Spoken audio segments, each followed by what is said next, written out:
Hey Coconut, so yes, recently there's been a lot of talk about inflation, and I know many of you guys are concerned about how inflation is gonna affect your investments. But to shape the discussion a little bit, you need to recognize that it is really about the expectation of higher inflation that is shaking the market, and not inflation in itself. The Fed, Federal Reserve, which is the US central bank, which is the biggest central bank in the world, actually has an expectation of setting inflation rates at about 2%. Okay, they say they want to go below 2%, but yeah, there's been a little bit of messy thing going around with them. But generally, the idea is they want to keep inflation low and consistent. And there's a reason why. We're going to talk a little bit about all of these and how does this whole discussion around inflation gonna affect your investments today. Good morning, everyone. I welcome you to another day with the Financial Coconut. In our podcast, we'll be debunking financial myths, discovering best financial practices, and discussing financial strategies that fits our unique life. You get it. Ultimately empowering us to create a life we love while managing our finances well. So today we're going to spend some time to talk about how higher expected inflation rates are going to affect our investments.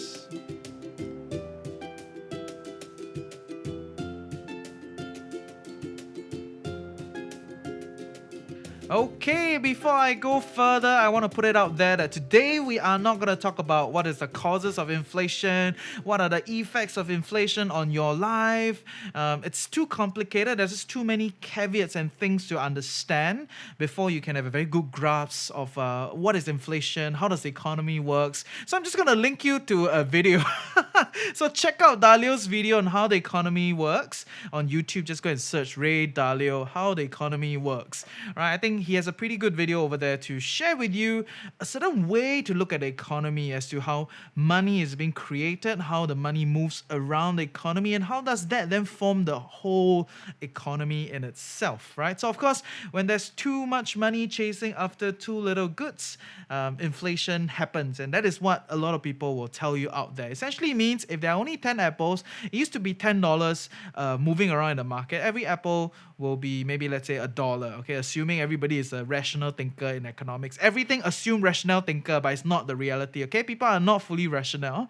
So yeah, like yeah, people do all sorts of weird things lah. Okay, like umbrage. Okay, but anyway, so yes, assuming people are rational, 10 apples, $10. Every apple goes for $1. Okay, that forms the whole economy. But suddenly everybody has $10 now, but there are still 10 apples, and you want to buy up all these apples, you will bid up, right? So everybody will bid up, and the cost of all these apples will go up, right? So the price that is transacted goes higher, and that is an effect of inflation on the day-to-day consumer goods. So that being the very simple, basic understanding of inflation, that is kind of how most people will embrace inflation. Even an auntie downstairs will tell you, inflation, 通货膨胀. Okay, essentially what they're saying is the meat is getting more and more expensive, the vegetable is getting more and more expensive, right? So things are getting more expensive. But I want to introduce you to another way of looking at inflation, which is that your money is getting smaller, right? So price is going higher is one way to look at this thing. The other way to look at inflation is that your money is getting smaller. And why is this a better way to look at inflation when you're understanding investments? Because when you're buying investments, you're really trying to make money, and it's not an end point of transaction. You're not trying to buy Apple share because you want to own Apple share. You're trying to buy Apple share because you believe that by buying Apple's share, okay, by the way, not a recommendation, okay, just random example, you will continue to profit into the future to make more money into the future, right? So that in the future, you got more capital to do more things.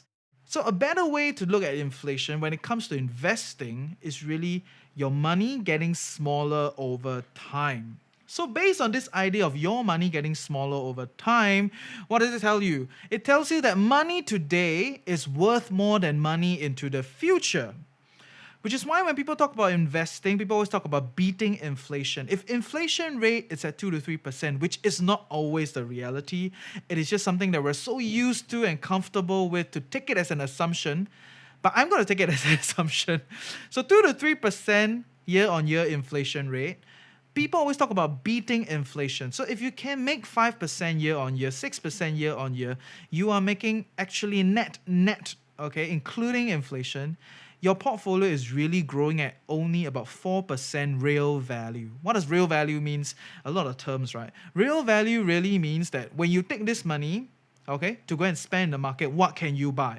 Because goods are getting more expensive, right? Assuming inflation, goods are getting more expensive, 2% every year.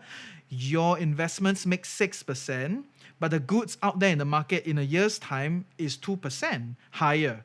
So you are actually only having 4% of real growth in your total capital that you can use into the future. Does that make sense? I hope we're still here. Okay, I'm gonna kind of use a real example. Let's say you want to buy an apple, okay? The price of the apple is $1 today, and you have that $1 to buy this apple, but you choose not to. You want to invest your $1 so that in the future, maybe you can potentially buy more apples. Okay, so what's the reality? Your apple today costs $1, right? The price of the apple is $1. It grows at an inflation of 2%. And the next year, it will be $1.02. That will be the price of the apple. Okay? And your investments are going at 6%. So at the end of 1 year, your investments become $1.06. So at end of year one, assuming you invest for 6%, the apple goes up at 2%. And at the end of 1 year, you decide that, okay, now I feel like eating apple. Okay, suddenly I very feel, I take my investments and go and buy the apple. I have a surplus of 4 cents sitting around, right? Because my investments now is $1.06 in total. The price of the apple is only $1.02. So I actually have extra 4 cents. So that is the real investment return that I've made. So if you extend that over a long period of time, over like 30 years, and you will see a much, much bigger difference of how investments can change your life and also how inflation can compound also over time. Okay, enough of the apple, oranges, and fruit stall uncle downstairs, okay? But the idea here is that money in the future becomes less valuable than money today. So then what is the discussion ongoing in the media circuit? There's a lot of talk about higher inflation, right? So it's not about inflation in itself. People are extremely okay with 2 to 3% inflation. And I tell you, people will be okay with 4 to 5% inflation if that was the norm. So that is the thing about the markets and economics and all these kind of stuff. People are extremely okay once things becomes consistent. Of course, it will create other set of problems, but as long as things are consistent, it rarely shakes the market. It is when things are changing, okay, that prices will then change along and then the markets will start to move and you see growth stocks coming down, you see, bond yields going up, etc., all these kind of stuff, right, happening in the market recently past few weeks. And this is the idea of expectations of higher inflation rates. But that is not to say higher inflation rates are already here. It is really the expectation of higher inflation rates that is driving the markets in all these different directions, right? And the markets tend to be ahead of reality. They're always trying to capitalize and price in the future, right? I always hear this word, pricing in the future. Essentially means they're trying to look at all these factors and try to see how we can beat the market, right? How can we do better than the market itself? Right? There's a whole sector called financial markets, right? So that is the idea here. And if you think about it, right, essentially these guys are trying to predict the future.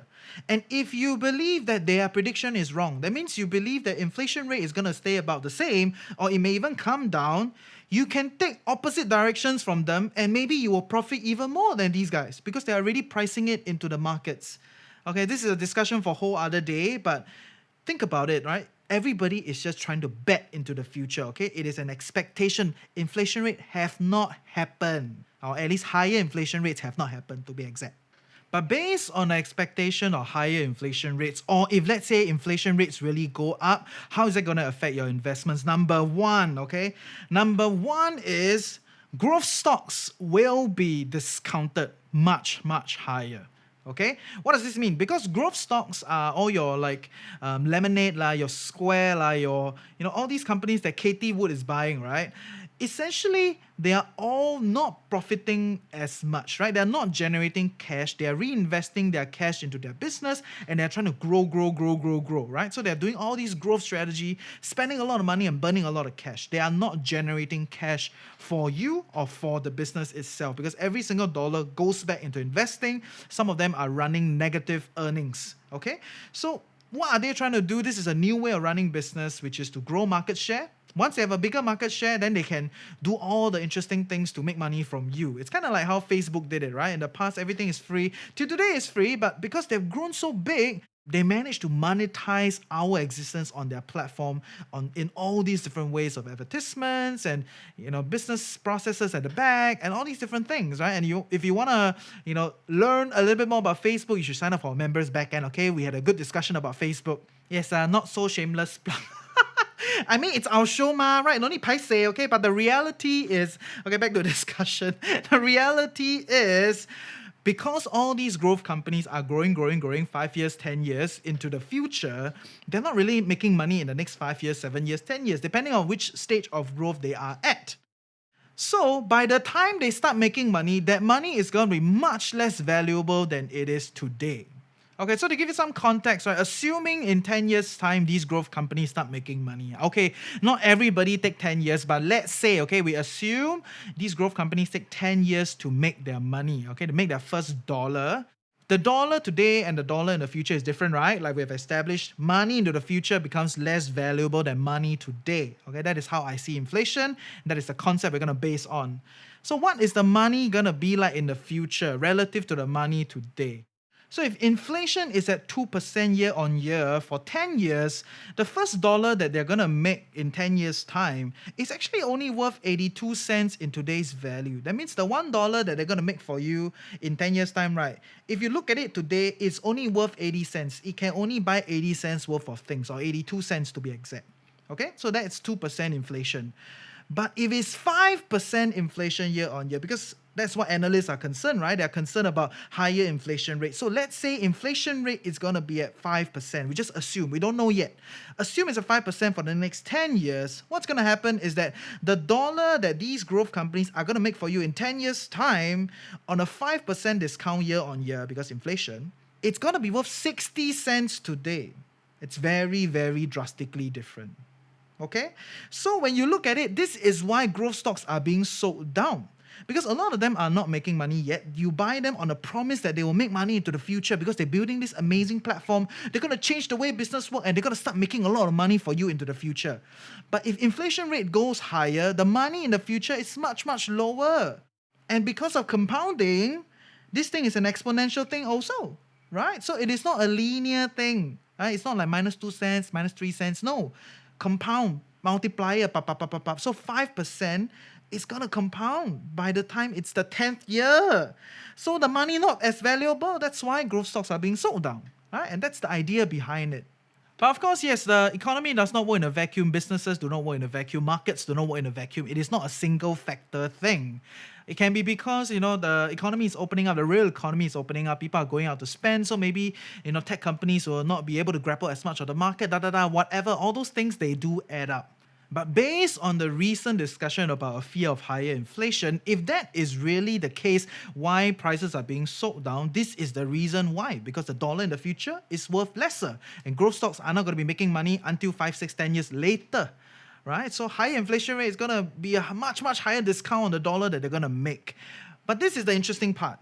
If you believe that inflation rate is not going to go up as much, or not going to go up, it's going to stay constant, then hey, this may be a good time to bet against the market, right? So if you think about it, that is the idea of betting against the market. The market believes higher inflation, they sell down growth stocks, but you believe that, maybe inflation is not going to go up as much, it's over concern, and I also believe that a lot of these growth stocks will continue to double down because COVID is going to be here to stay for longer, and more people are going to adopt more tech, and more people are going to work from home more and do all these different things. The growth story behind these growth stocks may be able to beat the inflation. It's going to be even higher. Then hey, maybe this is a time for you. Maybe this is an opening for you to rack up on these growth stocks. That's the idea of betting against the market. Okay, so that is the part about growth stocks. I know a lot of people are very concerned. We're going to go into the next investment class, which brings me to point number 2, and that is cash flow generating assets becomes more valuable today. Okay, so we'll talk about this after a word from our sponsor. Following that same train of thought, right? Money in the future becomes less valuable than money today. What does it mean? The other side means that money today is more valuable than money into the future, right? which is why you will see value stocks, you will see cash flow generating stocks.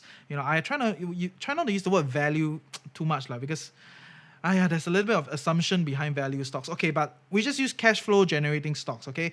Stocks that are companies that are generating very good cash flow today, or businesses that are generating very good cash flow today, will be priced up, right? Because they are making more money today. And then you can take the money and continue to invest. And if you think about it, the money comes to your hand first, then you keep compounding and investing, then yes, you can have a better chance of beating inflation compared to the money coming in 10 years later.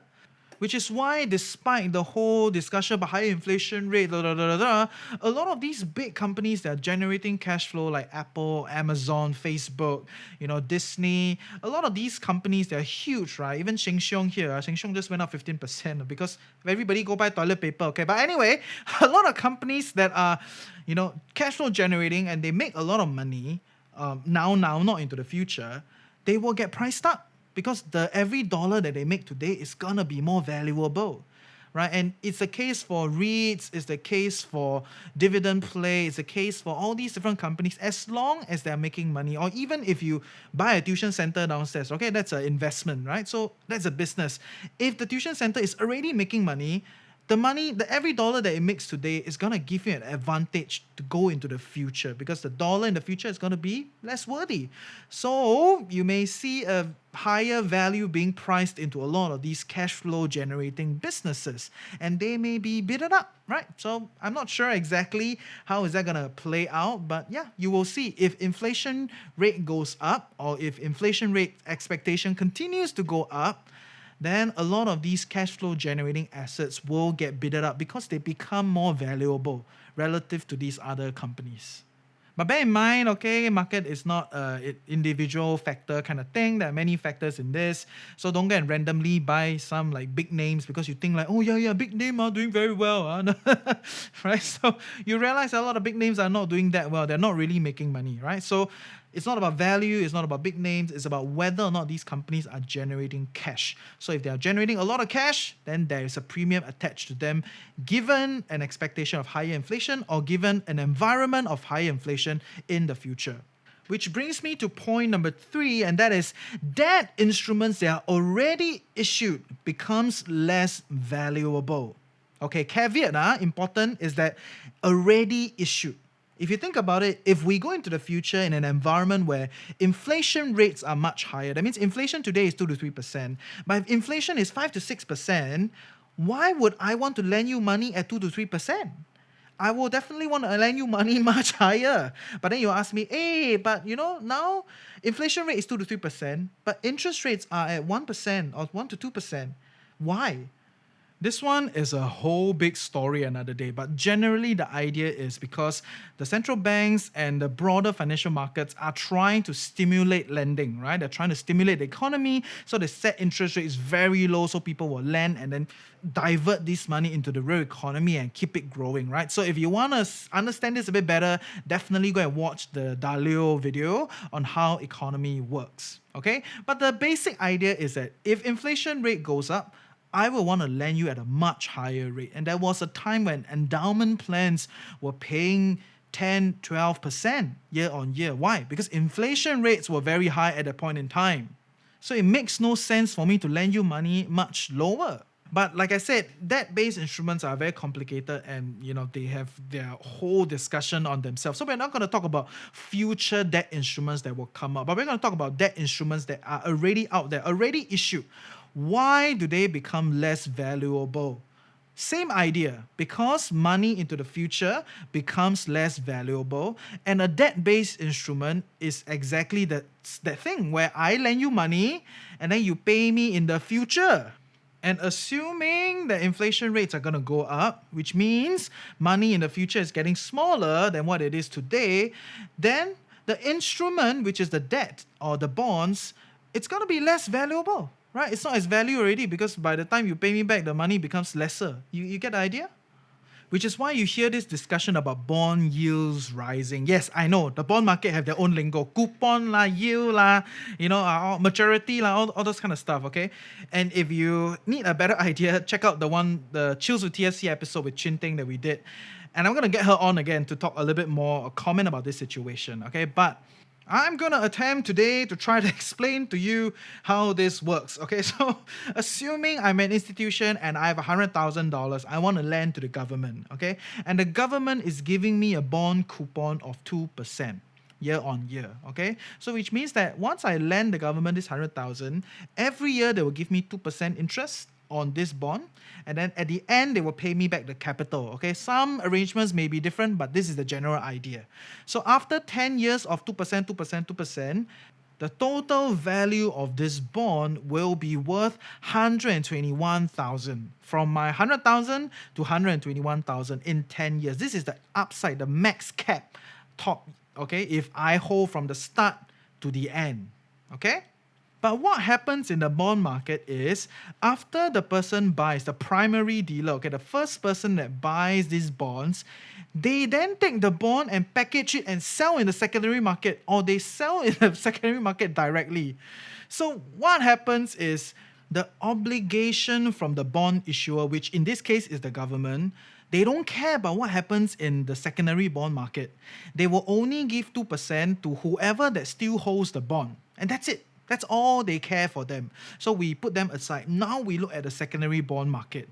So this is when the higher inflation rate comes in. When higher inflation rate is expected, money in the future becomes less valuable, or expected to be less valuable, the bond today becomes less valuable because, the money that it's going to generate is capped. The maximum upside is fixed, 2%. That's the primary guy only going to give you 2%. Does not matter what happened. But because inflation is going to be higher, this thing that you own now, the bond, is going to be less valuable because it's not going to be generating more money and you're locked into this bond. So then you will start to see bond prices come down, and inversely, you see bond yield go up. That is the whole idea, because when bond prices come down, the total yield that you can make from this bond, if you enter now, becomes higher. Okay, very luan, I know.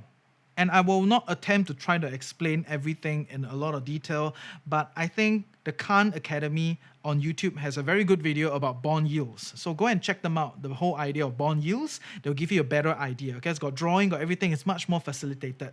But this is the idea. Because the bond becomes less valuable into the future as inflation rates go up. Which brings me back to the point of you can bet against the market.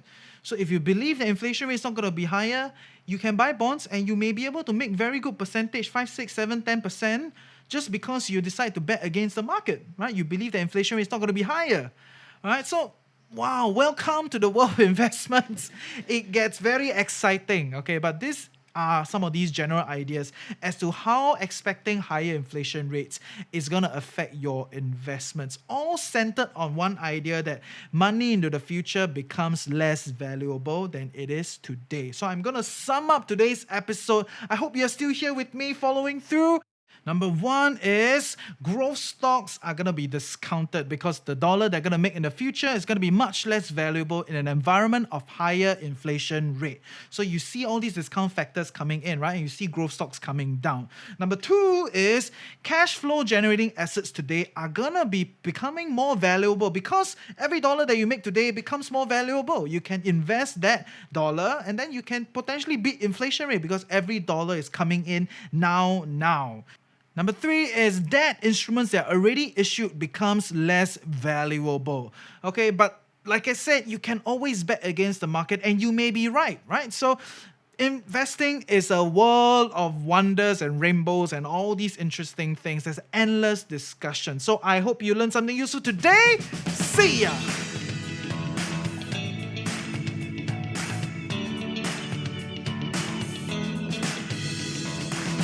I hope you learned something useful today and truly appreciate that you took time off to better your life with the Financial Coconut. Knowledge is that much more powerful and interesting when shared, debated and discussed. Join our community Telegram group, follow us on our socials, sign up for our weekly newsletter. Everything is in the description below. And if you love us and want to help us grow, definitely share the podcast with your friends and on your socials. Also, sign up for our members backend for more investment-related content, live discussions, curated content, and most importantly, your commitment to us is a step forward for us to continue creating great content focused on you rather than advertisers. For more information, check out thefinancialcoconut.com. With that, have a great day ahead, stay tuned next week, and always remember, personal finance can be chill, clear, and sustainable for all.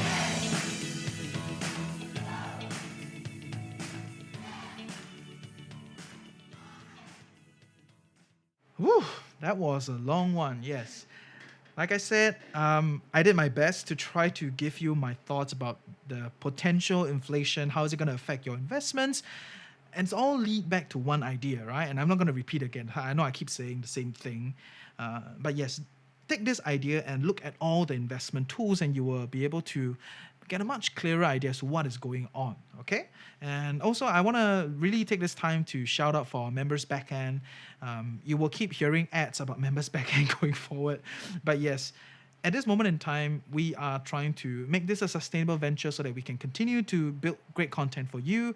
And instead of just wooing advertisers and constantly back and forth discussing with them, I really want to build this platform focused on you. So if you want to help us and empower us to continue great content for you, to empower you, then hey, join our members backend, join the community, so that we can continue to build great content for you and you can get to know people in the community and we can organize live discussions amongst ourselves and just focus on ourselves and not like talk about, consumer agenda, blah, blah, blah, blah, blah, blah. When we talk to advertisers, always got this kind of stuff.